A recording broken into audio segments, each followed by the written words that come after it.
2004 से लेके और 31 मार्च 2018 तक इंडिया में लॉन्ग टर्म कैपिटल गेन पे कोई टैक्स नहीं लगता था। आप मुझे बोलेंगे ये एग्जेम्पशन क्यों दी थी, क्या स्कैम करने के लिए दी थी? आंसर इज नो, ऑब्वियसली नहीं।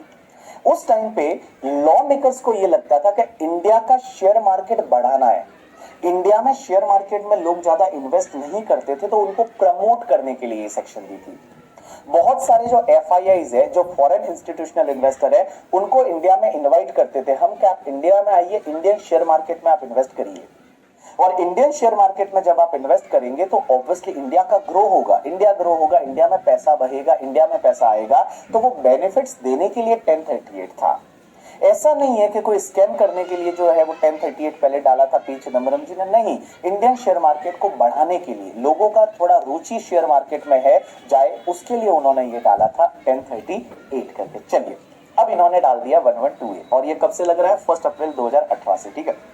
अब एक बात समझना, ये सेक्शन में क्या लिखा, अभी इस सेक्शन में क्या लिखा, ये सेक्शन 1 अप्रैल 2018 से आया और यहां पे अरुण जेटली जी ने लिखा कि अगर आपको लॉन्ग टर्म कैपिटल गेन होता है, but long term capital gain किस पे होता है?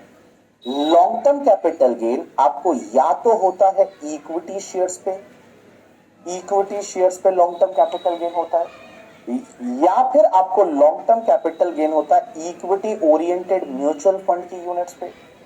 जो म्यूचुअल फंड है वो म्यूचुअल फंड की इक्विटी ओरिएंटेड यूनिट्स पे, या फिर आपको लॉन्ग टर्म कैपिटल गेन होता है that is units of business trust पे। अब आप बोलेंगे ये यूनिट्स ऑफ बिजनेस ट्रस्ट क्या होता है? ये मैं सीए फाइनल में टॉपिक है बिजनेस ट्रस्ट का, इंटरमीडिएट में नहीं है।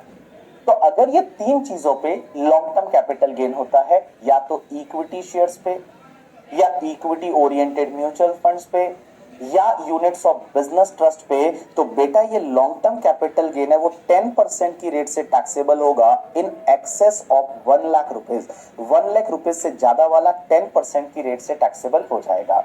लेकिन यहां पे कुछ कंडीशन है। कंडीशन क्या है पता है आपको?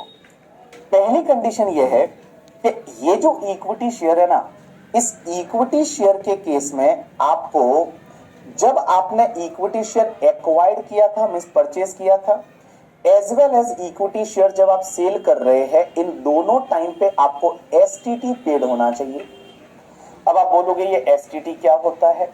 एसटीटी का मतलब होता है सिक्योरिटी ट्रांजैक्शन टैक्स करके। एसटीटी का मतलब होता है सिक्योरिटी ट्रांजैक्शन टैक्स। तो आपको क्या करना पड़ेगा? अगर ये 10% का बेनिफिट चाहिए तो भैया इक्विटी शेयर पे आपको एसटीटी पे होना चाहिए। एसटीटी का मतलब सिक्योरिटी ट्रांजैक्शन टैक्स है कि ये नया टैक्स है, मींस अलग लॉ है ये, जिसमें सिक्योरिटी जब आप ट्रांसफर करते हो तो उस पर कुछ टैक्स लगता है, उसको बोला जाता है सिक्योरिटी ट्रांजैक्शन टैक्स। तो आपको सिक्योरिटी ट्रांजैक्शन टैक्स पे करना पड़ेगा इक्विटी शेयर के केस में परचेज पे एज वेल एज सेल पे। And guys, equity oriented mutual fund की units and units of business trust के केस में आपको एसटीटी पे करना पड़ेगा सेल पे। तो भैया आपको सेल पे एसटीटी पे करना पड़ेगा। अगर मान लो आपने ये कंडीशन सेटिस्फाइड की है तो ही आपका 10% की रेट से टैक्स लगेगा, तो ही आपका 10% की रेट से टैक्स लगेगा। नहीं तो फिर normal long term capital gain होता है ना, जिसमें 20% की रेट से टैक्स लगता है, वो लग जाएगा। तो देखिए वापस बोल रहा हूं मैं, अब ये सेक्शन क्या बोलती है? ये सेक्शन बोलती है इक्विटी शेयर्स आप बेचते हो या इक्विटी ओरिएंटेड म्यूचुअल फंड की यूनिट्स बेचते हो। आजकल वो सचिन और धोनी का एक ऐड आता है ना, म्यूचुअल फंड सही है करके, ठीक है। तो उसमें क्या होता है, आप इन्वेस्ट करते हो म्यूचुअल फंड कंपनी में और म्यूचुअल फंड कंपनी इन्वेस्ट करती है इक्विटी शेयर मार्केट में। तो अल्टीमेटली तो किसमें इन्वेस्ट हो रहा है? इक्विटी शेयर मार्केट में ही हो रहा है। तो आप इन्वेस्ट करोगे म्यूचुअल फंड में और म्यूचुअल फंड कंपनी इन्वेस्ट करेगी इक्विटी शेयर मार्केट में। एक होता है ये यूनिट्स ऑफ बिजनेस ट्रस्ट, ये इंटरमीडिएट में कंसेप्ट है नहीं, सीए फाइनल में है, सिर्फ यहाँ पे इतना दे रखा है करके, ठीक है, कि यूनिट्स ऑफ बिजनेस ट्रस्ट। ये बिजनेस ट्रस्ट क्या होते हैं मैं बताऊं आपको। जैसे म्यूचुअल फंड इन्वेस्ट करते हैं, वो कहाँ इन्वेस्ट करते हैं? इक्विटी शेयर्स में। लेकिन बिजनेस ट्रस्ट होते हैं ना, वो इन्वेस्ट करते हैं रियल एस्टेट प्रॉपर्टीज में, बड़े बड़े मॉल्स में, बड़े बड़े जो शॉपिंग कॉम्प्लेक्स होते हैं, बड़े बड़े इंफ्रास्ट्रक्चर में। तो ये दो तरह के बिजनेस ट्रस्ट होते हैं जिसका सीए फाइनल में टॉपिक आता है। दो तरह के बिजनेस ट्रस्ट होते हैं, एक को बोलते हैं आरईआईटी, अगर आपने कहीं सुना हो, real estate investment trust.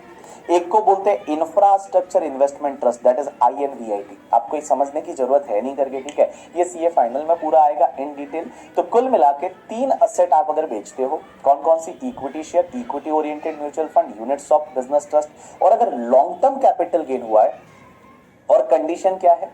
Condition क्या है कि आपने इक्विटी शेयर को एक्वायर करते टाइम, सेल करते टाइम एसटीटी पे किया था, सिक्योरिटी ट्रांजैक्शन टैक्स पे किया था। ये एक अलग टैक्स होता है, और ये जब आप लिस्टेड बेचते हो ना, listed equity share Bombay stock exchange से, नेशनल स्टॉक एक्सचेंज से, तो उसमें एक एसटीटी लगता है, तो वो एसटीटी लगा था।